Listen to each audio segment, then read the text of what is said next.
Buenos días. Como siempre digo, es un privilegio y un placer poder tener el tiempo de la palabra. Hace tiempo que no me tocaba o sea, que no me subía a predicar. Por diferentes circunstancias dejé paso a algunos invitados y de hecho el texto está como trasladado de lugar, ¿no? El texto que hoy tratamos se encuentra en Lucas 17, del 1 al 10. Y lo voy a leer lo primero para que podamos entrar en contexto rápidamente, ¿vale? Dice así, a partir del versículo 1, dice: dijo Jesús a sus discípulos: es imposible que no vengan tropiezos, mas hay de aquel por quien vienen. Más le valdría que le ataran una piedra de molino al cuello y lo arrojaran al mar, que hacer tropezar a uno de estos pequeños. Tened, pues, cuidado. Si tu hermano peca contra ti, repréndelo. Y si se arrepiente, perdónale. Y si 7 veces al día peca contra ti y 7 veces al día vuelve a ti y te dice, me arrepiento, perdónale. Los apóstoles dijeron al Señor, aumentanos la fe. El Señor dijo, si tuvierais fe como un grano de mostaza, podréis decir a este sicómoro, desarráigate y plántate en el mar, y os obedecería. ¿Quién de vosotros tiene un siervo que ara o apacienta ganado y cuando vuelve del campo le dice, pasa, siéntate a la mesa? ¿No le dice más bien, prepárate la cena y disponte adecuadamente para servirme hasta que haya terminado de comer y beber y después come y bebe tú? ¿Acaso da gracias al siervo porque hizo lo que se le había mandado? Pienso que no, dice Jesús. Así también vosotros, cuando hayáis hecho todo lo que os ha sido ordenado, decid, somos siervos inútiles porque no hemos hecho más que cumplir con nuestro deber. Este pasaje es el que sigue al texto que vimos justo antes de Semana Santa que predicó Pepe. No sé si alguno os acordáis cuál era el texto. Ya han pasado 2 fines de semana, 2 domingos. Se nos olvida. Sí, puse un vídeo ¿de qué? Del rico y de Lázaro. Eso. El rico y Lázaro. Este pasaje se encuentra en Lucas 16, del 19 al 31. Y justo al anterior, si no acordáis de ese, os vais a acordar del anterior. Ese lo predicó Alison. Ese queda más atrás, ¿no? Ese se encontraba en Lucas 14, 18 y hablaba de la falsa enseñanza. Ni Alison se acuerda. Bueno, es cierto que, como he dicho antes, no hemos llevado un orden muy estricto. Por diferentes motivos, pues hemos ido saltando, porque han venido invitados, porque yo me confundí a la hora de dar ese texto a los invitados al principio y ya hemos ido trastocándolo todo. Pero volvemos atrás para rescatar este texto, porque es importante que expongamos cada uno de los versículos, cada uno de los textos que se encuentran en Lucas, porque está siendo de mucha bendición y estamos aprendiendo mucho y es importante que no nos dejemos nada atrás, porque así aprendemos el conjunto de este evangelio. Os preguntaba si recordabais cuáles eran las predicaciones anteriores, porque en cierta manera nos van preparando para el texto de hoy. Aunque leído de forma aislada puede parecer que este texto de hoy rompe con la narrativa, pero no es así. Precisamente Jesús en el versículo 15 del capítulo 16, después de escuchar las burlas de los fariseos, ¿qué es lo que dice Jesús? Dice, vosotros sois los que os hacéis pasar por justos delante de los demás, pero Dios conoce vuestros corazones. Pero Dios conoce vuestros corazones, le está diciendo a los fariseos. Considerad que lo que la gente tiene por sublime es repugnante delante de Dios. Dios conocía perfectamente el corazón de aquellos fariseos y conoce tu corazón perfectamente. Conocía también el corazón de aquel rico que acabó en el infierno y conocía el corazón de Lázaro que acabó en el cielo. En estos personajes vemos el contraste del orgullo y la humildad y vemos las consecuencias de ambas actitudes. El texto de hoy continúa con el hilo conductor y podemos apreciar que Lucas enfoca estos 10 versículos en el poder de la fe en acción. Y así es como he titulado la predicación de hoy, el poder de la fe en acción. El mundo desprecia al humilde y ensalza al orgulloso, ¿verdad? Pero Dios obra de forma radicalmente opuesta. Dios humilla al orgulloso y proporciona el poder de la salvación al humilde que confía en su Creador y en su palabra de forma activa. A lo largo de este capítulo 17 que hemos leído de Lucas, podemos ver que se centra en el reino de Dios y justo en los primeros versículos podemos apreciar una serie de advertencias a sus discípulos. Los discípulos no son solamente aquellos que lo acompañaban presencialmente. Tú y yo también somos discípulos de Jesús. La iglesia en Torre del Campo forma parte de esos discípulos de Jesús. Así que estas advertencias son también para nosotros, ¿verdad? ¿Eso está claro? Esas advertencias no solamente para aquellos discípulos, esas advertencias van directas también a nuestro corazón. Así que yo te pregunto, ¿cómo está siendo tu caminar como seguidor de Jesús? ¿Cómo está siendo tu caminar como seguidor de Jesús? ¿Dónde estás poniendo el foco? ¿Estás poniendo el foco en tu bienestar sin pensar en los demás? ¿Crees que tus acciones no influyen o afectan a las personas que viven a tu alrededor, de tu hermano, el que está sentado a tu lado? En este texto, Jesús da instrucciones acerca de la manera en que debemos seguirle y servirle. Y nuestro éxito o nuestro fracaso en este caminar se basará en la disposición de nuestro corazón.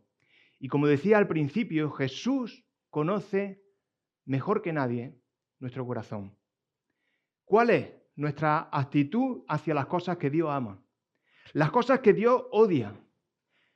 Las personas que Dios ha puesto en tu vida. ¿Cuál es tu actitud con respecto a estas cosas? A lo largo de toda la Escritura podemos ver la importancia que tiene nuestro corazón para Dios. Podemos ver cuáles son nuestros verdaderos deseos más profundos. En Proverbios 4:23 podemos leer: vigila atentamente tu interior, porque de él mana la vida.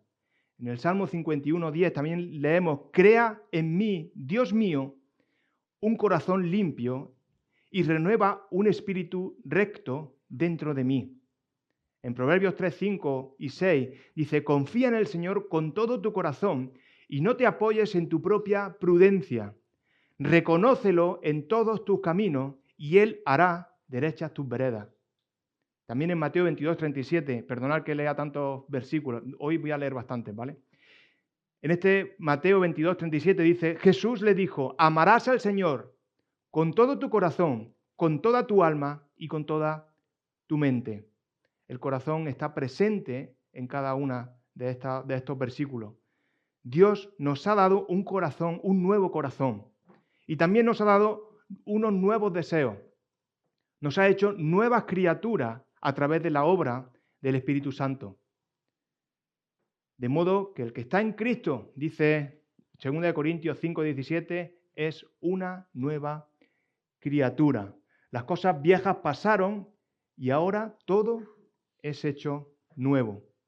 Nos ha resucitado para andar en una nueva vida, como dice Romanos 6:4, porque por el bautismo somos sepultados y juntamente con Él en su muerte, para que como Cristo resucitó de los muertos por la gloria del Padre, así también nosotros vivamos una vida nueva.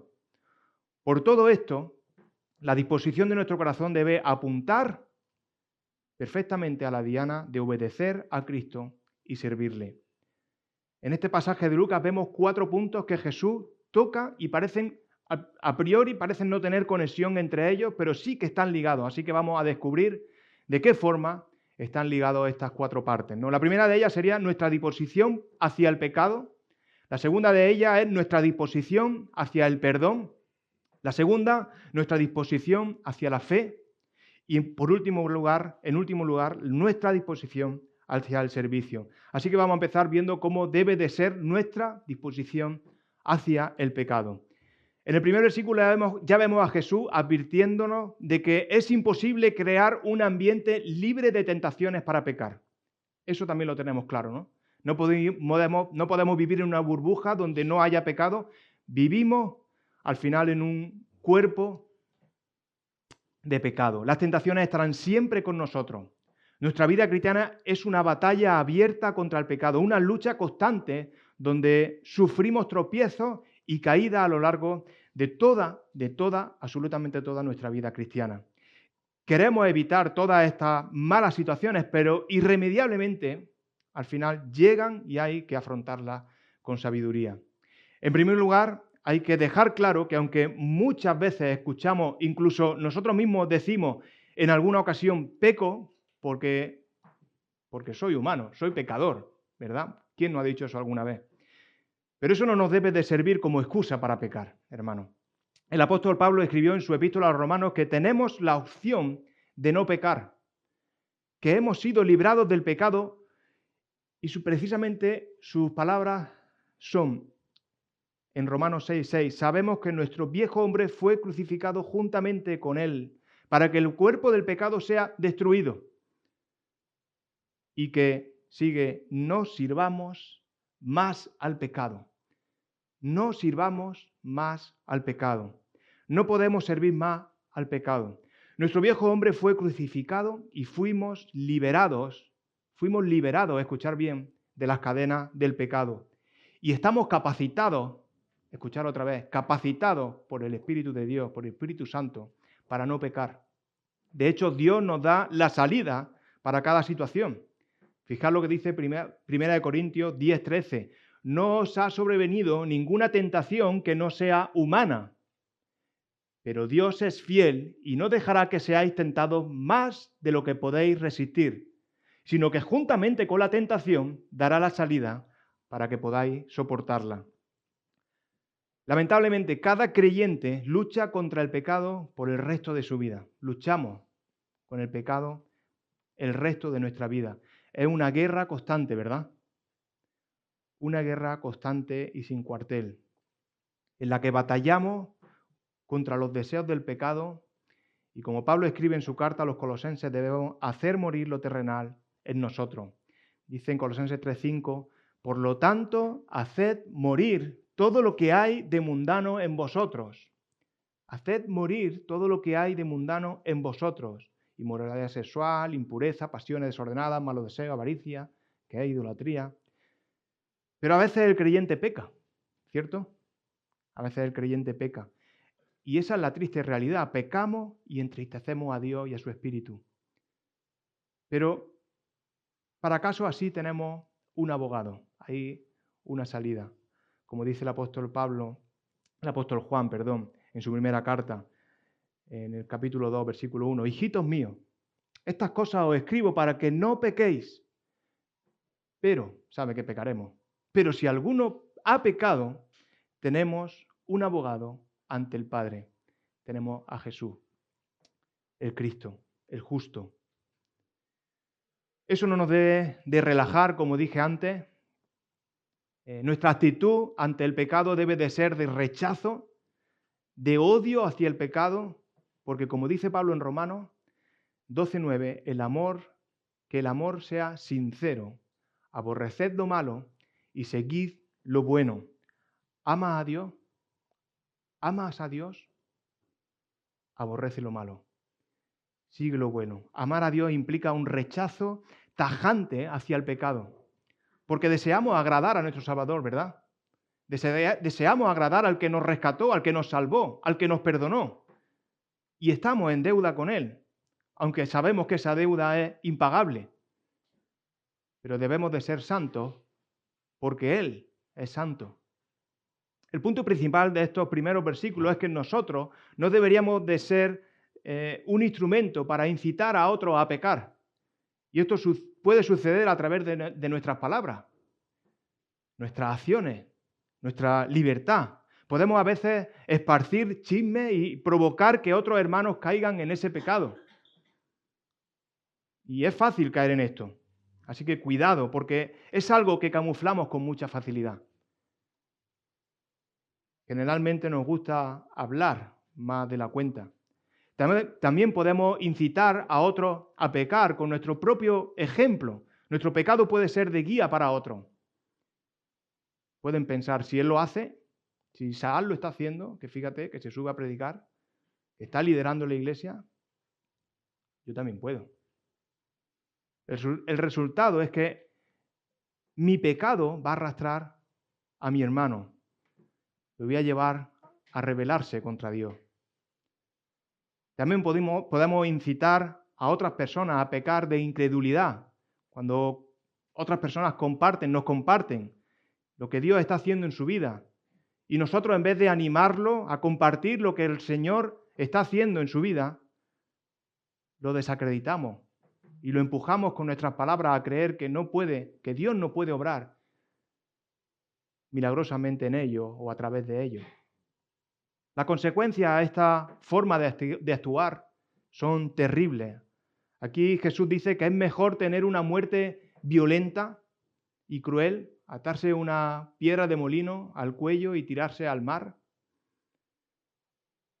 antes que enfrentarse con la ira de un padre defendiendo con celo a su hijo. Vemos en Dios un celo tremendo por su hijo. Y ese celo debe ser igual en todos nuestros hermanos, por todos nuestros hermanos.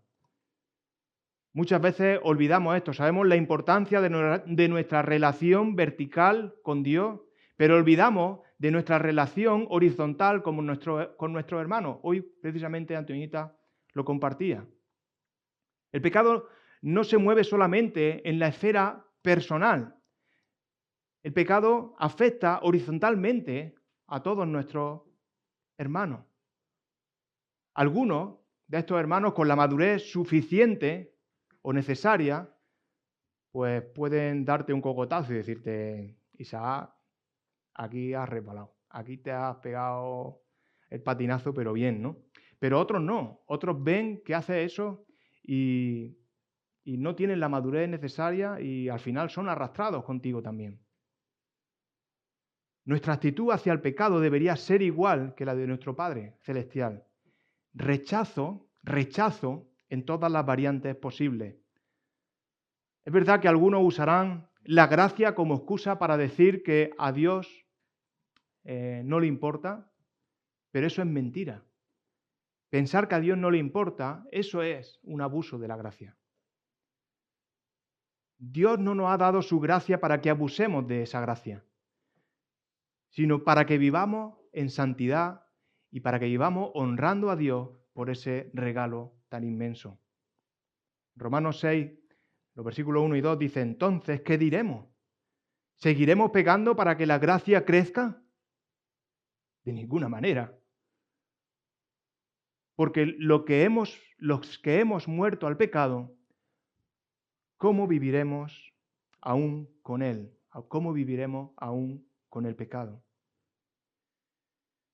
Pero no solo vemos nuestro pecado o las ocasiones de hacer caer a otras personas en este pasaje, sino que también vemos a personas que pecan contra nosotros, lo que nos lleva al siguiente punto de hoy, al segundo punto, nuestra disposición hacia el perdón.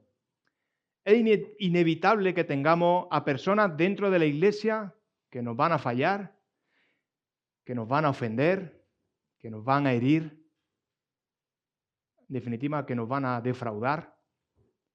Donde sea que hay personas compartiendo su vida, ciertamente habrá personas que han ofendido uno y otro. Eso, con letras mayúsculas bien grandes, es inevitable. Inevitable. No hay forma de que esto no suceda. Jesús llama a sus discípulos a perdonar. Jesús nos llama a nosotros, que somos sus discípulos, a perdonar. Pero eso no significa que debemos de ignorar o tomar el pecado a la ligera. Jesús también nos llama a reprender el pecado.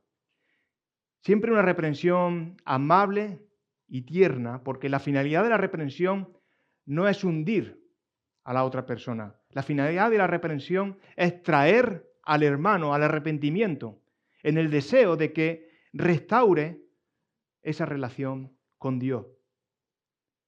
Como he dicho antes, no buscamos hacerle daño, buscamos restaurarlo. Pablo en la carta a los Gálatas explica muy bien este asunto. Dice, hermanos, si alguno es sorprendido en alguna falta, vosotros que sois espirituales, restauradlo con espíritu de mansedumbre.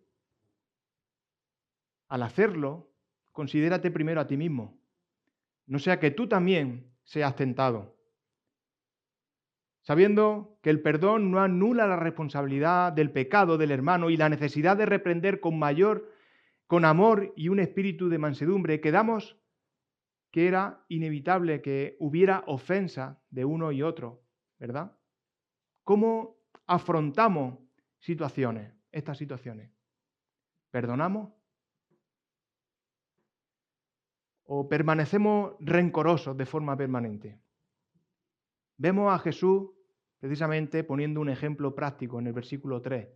Si tu hermano peca contra ti, ¿qué dice? Esto indica que la ofensa es personal. Así que la decisión también es personal. Tienes que tomar una decisión. Puedes odiar o puedes amar. ¿Qué vas a hacer tú cuando te encuentres en una situación así? Recordar también en estas situaciones, si no crees que seas capaz de ver lo que es correcto, y tenemos un buen ejemplo en Jesús, un buen espejo en el que mirarnos. ¿Qué crees que haría Jesús en esta situación? Precisamente cuando miras a Jesús, tomar la decisión es mucho más fácil, mucho más sencillo, porque eres consciente de la realidad aplastante. Y lo vamos a leer en los dos versículos que nos lo van a explicar mucho mejor de lo que lo puedo hacer yo. Uno de ellos se encuentra en Colosenses 3:13 y dice, soportaos unos a otros y perdonaos uno a otro. Si alguno tiene queja contra otro, del mismo modo que Cristo os perdonó, así también hacedlo vosotros. Del mismo modo que Cristo os perdonó, así también hacedlo vosotros. En Efesios 4:32 dice, antes sed bondadosos unos con otros, misericordiosos y perdonándoos unos a otros, como Dios también os perdonó en Cristo. Hermanos, no es una recomendación, es un mandamiento de Jesús. El perdón no es algo que practicamos de vez en cuando. El perdón debe de ser un hábito en nuestras vidas y no una batalla. Porque si el rencor entra en escena, se vuelve muy peligroso. El rencor es como un veneno que te estás tomando tú para hacerle daño al hermano, esperando a que el hermano salga dañado por ese veneno que tú te tomas. ¿Y qué creéis que puede pasar si tú te tomas el veneno? Que el que muera eres tú. Es absurdo darle entrada al rencor en tu vida. Absurdo y peligroso. Dios nos llama a perdonar porque no hacerlo estorba tu relación con Él. Y lo vemos, por ejemplo, en Mateo cuando enseña sobre la ofrenda. En Mateo 5:23. Por tanto, si traes tu ofrenda al altar y allí te acuerdas de que tu hermano tiene algo contra ti, deja tu ofrenda allí mismo, delante del altar. Ve a reconciliarte con tu hermano y después vuelve al altar. Y entonces sí, presenta tu ofrenda. El rencor, el odio, estorba. El perdón te libera. El perdón te ayuda en tu relación con el Señor. El perdón, hermano, es innegociable, independientemente del agresor. Vemos en el texto que Jesús usa ejemplos exagerados de una persona que pega contra otra 7 veces al día. Y en todas esas veces acude arrepentida solicitando perdón. El mandamiento de Jesús es claro. ¿Qué dice? Perdónale, perdónale. Debe de haber siempre una disposición al perdón, hacia el perdón. Tenemos otro ejemplo acerca del perdón en la Biblia. ¿Recordáis que fue lo que dijo Jesús a Pedro en una situación similar? Lo mismo, ¿no? Dice, entonces se le acercó Pedro y le dijo, Señor, ¿cuántas veces perdonaré a mi hermano que peca contra mí? ¿Hasta 7? Había una ley antigua en hebrea que decía que, hasta 3 veces podía perdonar. Jesús va mucho más allá. ¿Hasta 7? O sea, Pedro exagera, ¿no? ¿Hasta 7? Y Jesús le dice, no, hasta 7 no. Te digo hasta 7, sino aún hasta 70 veces 7. Siempre que sea necesario. Siempre. Jesús le está diciendo siempre, perdona. Podemos pensar que es exagerado o que quizá el agresor pueda estar abusando precisamente de este mandamiento de Jesús, pero no es tu responsabilidad, no es responsabilidad del agredido la sinceridad o no sinceridad del pecador. Tu responsabilidad es solamente perdonar. Jesús está diciendo a sus discípulos y también nos lo está diciendo a nosotros, por supuesto. El perdón de mis seguidores debe de ser una constante en tu vida, en su vida, en nuestra vida. Nuestra inclinación como hijos de Dios debe de ser el perdón. Piensa en esto porque es importante. ¿Hacia dónde se decanta la balanza en tu vida? Tenemos el rencor, tenemos el perdón. ¿Qué está pesando más en tu vida? ¿Se inclina hacia el perdón? ¿Se inclina hacia el rencor? Yo solamente quiero que meditéis, que podáis meditar en esto. Cada uno sabe cómo actúa en lo más profundo de su corazón. Y Dios también sabe cuál es tu corazón. Y es crucial que puedas balancear y ser consciente de la realidad de tu corazón. ¿Hay perdón? ¿Es una práctica constante, habitual en tu vida? ¿Hay perdón? Si hay perdón, fenomenal. Sigue así y no te dejes contaminar por ese veneno del rencor. Pero, ¿y si hay rencor? ¿Hay rencor en tu vida? Ya sabes lo que dice Jesús. Perdona. No importa las veces o la sinceridad de la otra persona. Perdona. Perdona. Una vez leí una frase que dice así: quien no puede perdonar rompe el puente por el que él mismo debe pasar. No podemos limitar nuestro perdón o juzgar las intenciones de los demás, porque algún día nosotros vamos a necesitar el perdón. Y de la misma forma que hemos obrado, también van a obrar o pueden obrar con nosotros. Pasamos ahora a la tercera parte de este pasaje, nuestra disposición hacia la fe. No sé si a vosotros os pasa cuando leéis este texto, pero parece que esto está como descolocado, ¿no? ¿Por qué hablan ahora de la fe? ¿Por qué hablan los discípulos ahora de que Jesús les aumente la fe? Estos versículos están aquí por algo, ¿no? Siempre los versículos y los textos están por algo, no están ahí porque sí. Aunque a nosotros nos puede parecer que no, pero así es, ¿no? La razón por la que están, Dios lo sabe e intentamos aprender y buscarle el sentido.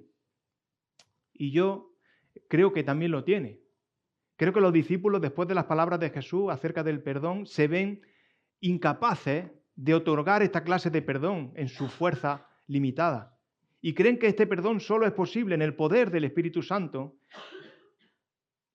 y con la fe que este Espíritu concede. Por eso a ellos lo que se les ocurre es que lo que necesitan es aumentar, necesitan un aumento de esa fe. Pero antes de seguir, ¿qué es la fe? Creo que todos sabemos lo que es la fe, pero nunca está de más recordarlo.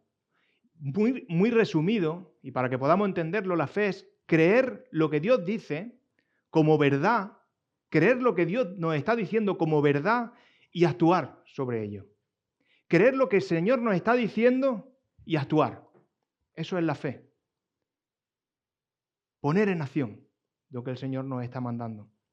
Hebreos, todos sabemos lo que dice, ¿no? Sobre la fe. En el versículo 1 del capítulo 11, es pues la fe, la certeza de lo que se espera, la convicción de lo que no se ve.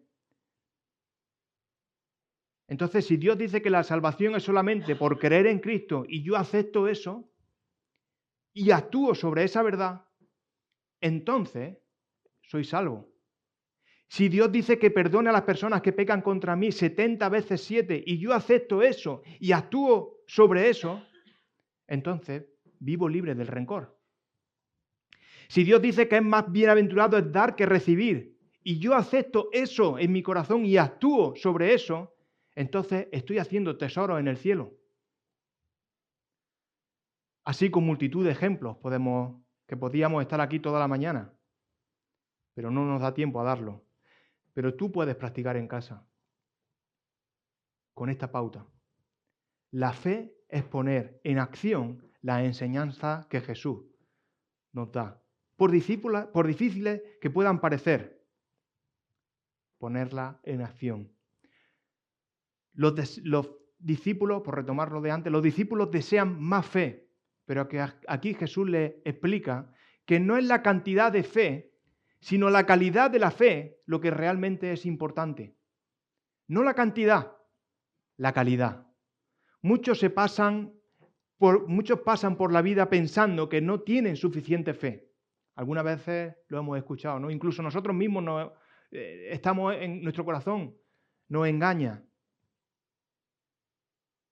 Nos podemos decir, o escuchamos decir, no tienen suficiente fe, o no tenemos suficiente fe para ser salvos.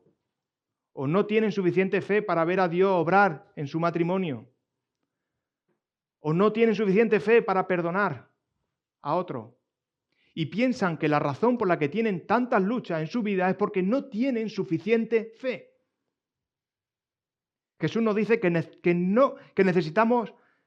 Jesús no dice que necesitamos más fe, sino que necesitamos actuar sobre la fe que tenemos. La fe solo se ejerce cuando se usa. La fe solamente se ejerce cuando se usa. La fe solo es fe cuando se da un paso de obediencia en la dirección que Dios nos marca. ¿Cuánta fe necesita? ¿Cuánta fe necesita? La fe que ya tienes. No necesitas más fe. ¿Cómo puedes ejercer tu fe?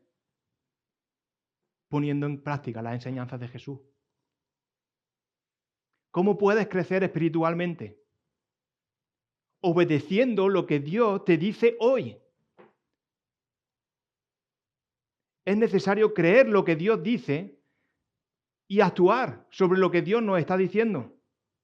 Dice Hebreos 11:6, pero sin fe es imposible agradar a Dios, porque es necesario que el que se acerca a Dios crea que Él existe y que recompensa a quienes lo buscan.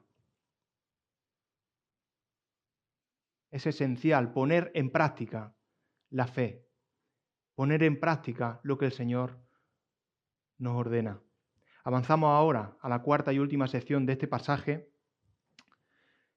nuestra disposición hacia el servicio. Aquí Jesús nos da un ejemplo o una parábola acerca de nuestro servicio hacia Dios. Jesús empieza a hablar acerca de un empleado que hace su trabajo tal y como se espera de él. Trabaja afuera en el campo, ara el campo, apacienta las vacas. Y al regresar, sería ilógico que el jefe de este siervo le invite a entrar a la casa, a sentarse tranquilamente, a darse un baño, a descansar y que se ponga cómodo mientras que este dueño o este señor se disponga a preparar la cena.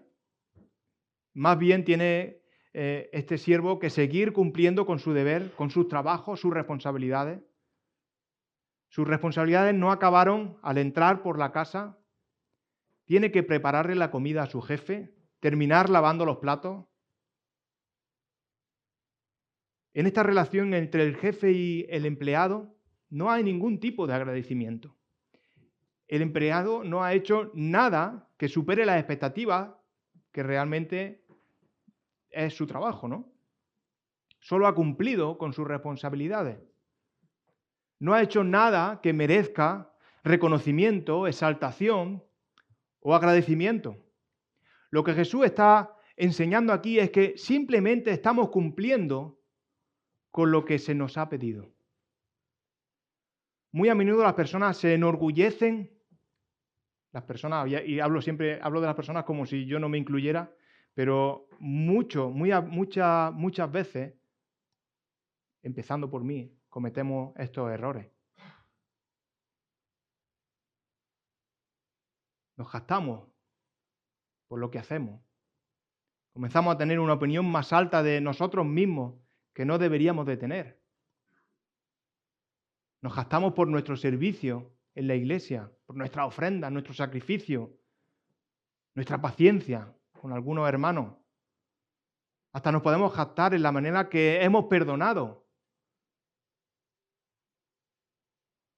Actuamos como si fuéramos súper cristianos por simplemente cumplir con lo que Dios ya nos ha enseñado. El creyente debe entender que no es nada más que un siervo de Dios, siervo inútil en sus manos. Debemos de servir a Dios de corazón. En Efesios 6:6 dice, no solo cuando os ven, como los que quieren agradar a la gente, sino como servidores de Cristo, haciendo de corazón la voluntad de Dios. Esto no es una carga, como escribió el apóstol Juan. Amar a Dios consiste en obedecer sus mandamientos y sus mandamientos no son una carga. No son una carga. Además de no ser una carga, este trabajo es un deleite. Servir a nuestro Dios es un deleite, como leemos en el Salmo 48. El hacer tu voluntad, Dios mío, me ha agradado y tu ley está en medio de mi corazón. Es importantísimo entender que estas características, estas instrucciones que hemos estado viendo, solo pueden venir por obra del Espíritu Santo. Es imposible batallar contra el pecado hasta que haya muerto el pecado, ¿verdad? Es imposible vivir en un estado de perdón perpetuo hasta que hayamos experimentado ese perdón de Dios en nuestras vidas. Es imposible tener la fe necesaria en Dios sin haber recibido su palabra y haber sido salvos por su gracia. Es imposible tener un corazón humilde y de servicio hasta que entendemos que hemos sido comprados por precio. Si ya has puesto tu fe en Cristo y si ya has decidido seguirle, entonces estas instrucciones las debes de tomar en consideración, hermano, y analizarlas para ver si ocupan un lugar preferente en tu vida. ¿Tienes pecado en tu vida que debes de confesar, que debes de abandonar? ¿Has servido de tropiezo en la vida de otros creyentes más débiles? ¿Hay alguien al que debes de perdonar o pedir perdón? ¿Estás respondiendo en fe y obediencia a lo que Dios te está mostrando? ¿Cuál es tu actitud hacia otros cristianos? ¿O cuál es tu actitud hacia Dios en cuanto al servicio?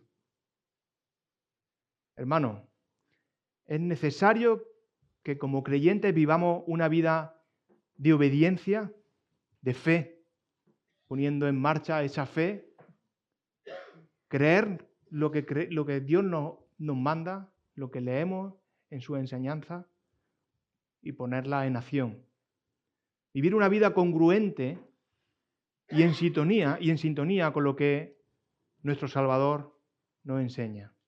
Que el Señor nos ayude a ser fieles, a poner en acción su palabra, a poner en acción su fe, nuestra fe, porque al final esa fe en acción es poderosa en nuestras vidas y nos salva de ese terrible infierno que vimos en la predicación de hace unos domingos. El Señor conoce tu corazón. tu boca puede estar diciendo lo que quiera. Tú puedes manipular tus palabras, pero tu corazón no lo puedes manipular. Y Él conoce tu corazón, Él conoce mi corazón. El cristianismo no consiste en meras palabras. El ser un seguidor de Cristo es mucho más que palabras. Es una actitud. Y Él conoce la verdadera actitud de tu corazón. Es bueno que reflexionemos en esto, porque muchas veces venimos, cantamos 4 canciones, nos saludamos, nos vamos. ¿Y cómo actuamos el resto de la semana? ¿Cómo actuamos en nuestros lugares de trabajo? ¿Cómo actuamos en nuestros hogares, con nuestros familiares, con nuestras esposas, con nuestros maridos, las mujeres, con nuestros hijos? ¿Cómo vivimos nuestra vida cristiana? ¿Somos seguidores de Jesús? ¿Vivimos como Jesús nos ha ordenado? Si es así, estás viviendo en fe. Me alegro.